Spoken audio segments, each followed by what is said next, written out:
Assalamualaikum warahmatullahi wabarakatuh. Bertemu lagi di channel Belajar Hukum.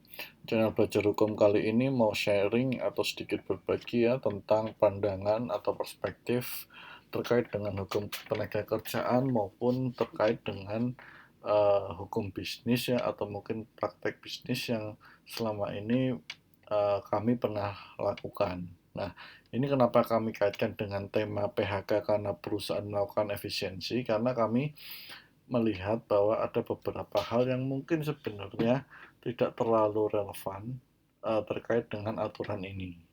Ya, nah seperti apa pandangan kami atau pendapat kami mengenai PHK karena perusahaan melakukan efisiensi?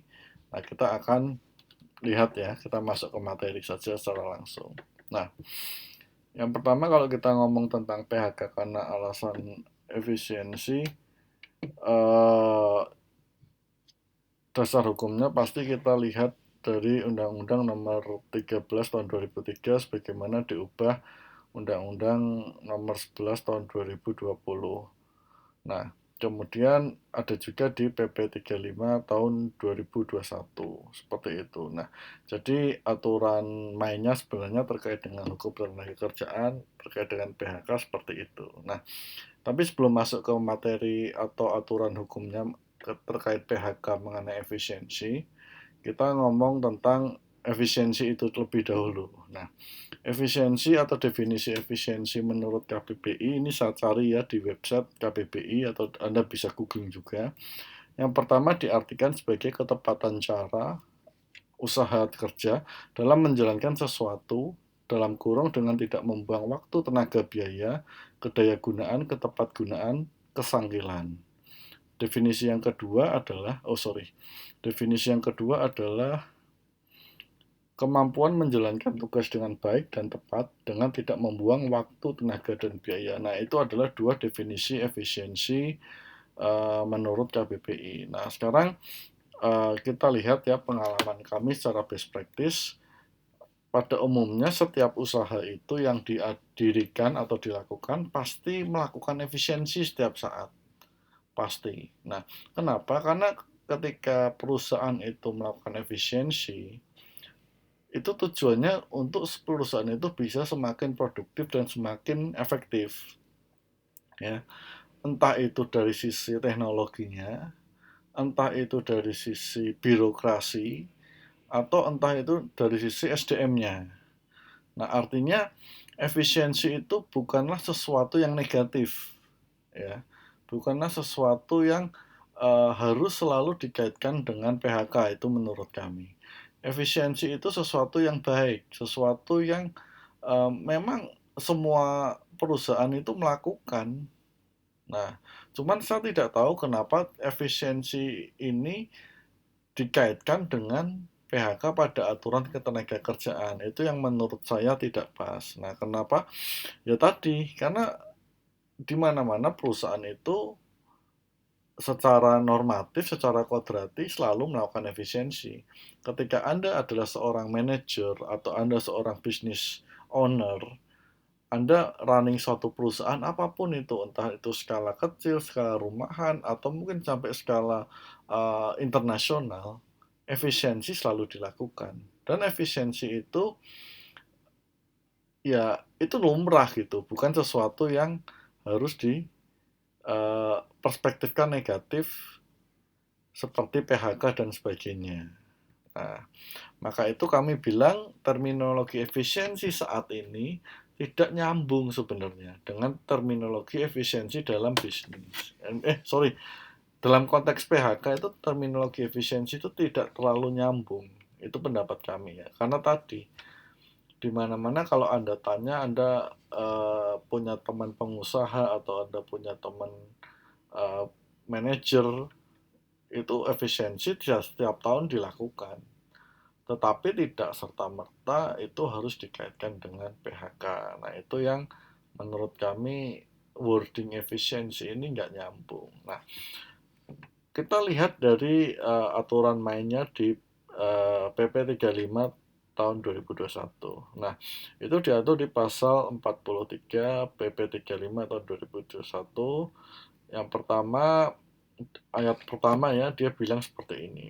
Pengusaha dapat melakukan PHK terhadap pekerja karena alasan perusahaan melakukan efisiensi yang disebabkan perusahaan mengalami kerugian, maka pekerja berhak atas uang pesangon sebesar setengah kali ketentuan pasal 40 ayat 2, uang penghargaan kerja sebesar satu kali ketentuan pasal 40 ayat 3. Nah, di sini yang saya mau garis bawahi adalah perusahaan mengalami kerugian. Nah, sebenarnya alasan memasukkan wording efisiensi ini menurut saya nggak nyambung. Kenapa? Karena ketika perusahaan mengalami kerugian, ya kalau mau PHK pekerjanya karena dia sudah rugi, ya dilakukan saja, tetapi nggak perlu pakai bahasa efisiensi gitu. Karena tadi efisiensi itu entah dia mau lagi rugi atau lagi untung itu pasti dilakukan, ya. Nah, itu pendapat saya ya. Jadi wordingnya mungkin lebih tepat adalah pengusaha dapat melakukan PHK terhadap pekerja karena alasan perusahaan mengalami kerugian. Nah, seperti itu. Karena tidak nyambung kalau efisiensi lagi untung pun ngalami efisiensi kan. Rugi juga efisiensi seperti itu. Nah, yang kedua, oh ini sorry tadi ada haknya ya, haknya selain pesangon, UPMK sama ada lagi UPH. Nah yang kedua, pengusaha dapat melakukan PHK terhadap pekerja karena alasan perusahaan melakukan efisiensi untuk mencegah terjadinya kerugian. Nah ini juga menurut saya wording yang perlu dicermati adalah mencegah terjadinya kerugian. Nah artinya berarti belum rugi. Artinya perusahaan laba pun kan bisa melakukan efisiensi meskipun dia katakanlah kinerjanya dari tahun ini, tahun sebelumnya dan tahun ini katakanlah mengalami peningkatan. Peningkatannya lewat apa? Lewat efisiensi. Jadi kontradiktif dengan maksud PHK dalam konteks negatif ya, efisiensinya. Jadi menurut saya ya itu tadi, menurut saya bahasa efisiensi atau kata efisiensi dalam hal PHK ini menjadi menurut saya kurang pas. Nah, kemudian mencegah terjadinya kerugian. Nah, sekarang kalau kita ngomong konteks efisiensi adalah sesuatu yang negatif ya, karena dia mau rugi berarti dia harus efisiensi gitu kan, atau karena dia rugi dia harus efisiensi, seperti itu kan bahasanya kalau uh, pengertiannya. Nah, kalau seperti itu berarti pertanyaannya adalah indikator mencegah terjadinya kerugiannya apa gitu. Bagaimana nanti ketika pembuktian di pengadilan, apakah nanti pengadilan hubungan industrial akan sampai melihat neraca atau menganalisa laporan keuangan perusahaan tersebut sehingga perusahaan tersebut bisa menggunakan alasan efisiensi untuk mencegah kerugian. Apakah nanti akan seperti itu? Nah, saya nggak tahu, saya belum pernah mendapatkan case seperti itu. Artinya belum pernah melihat case seperti itu. Artinya kan ini kalau di dalam konteks negatif, uh, jadi dia bilang untuk mencegah kerugian saya harus efisiensi nih. Nah, seperti itu kan. Nah, gimana caranya dengan mem-PHK pegawai? Seperti itu. Nah, padahal bisa jadi efisiensi yang dilakukan tidak hanya itu. Bisa saja efisiensi yang dilakukan mungkin memperbaiki proses bisnisnya. Tidak harus memecat pegawai seperti itu. Atau bahasa lainnya tadi, ketika rugi baru dilakukan efisiensi. Ketika perusahaan turun kinerjanya baru dilakukan efisiensi. Kan itu malah nggak nyambung. Nah, tapi apapun itu kita ya ujungnya tetap kita harus melihat aturan main yang ada, hukum positif yang ada, karena wording di PP 35 ini seperti ini. Nah, ini hanya ini ya pendapat dari sisi yang lain.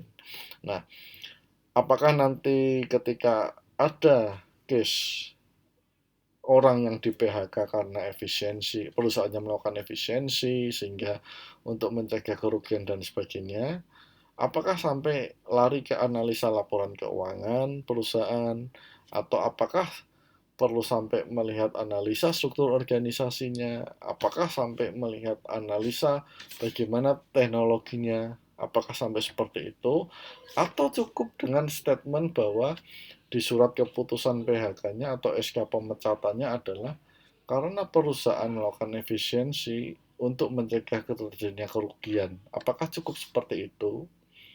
Nah, kita uh, tidak tahu, saya belum pernah pernah mendapatkan informasi atau case seperti itu. Tapi saya harapkan kalau ada rekan-rekan yang pernah mendapatkan kasus seperti itu bisa sharing lah.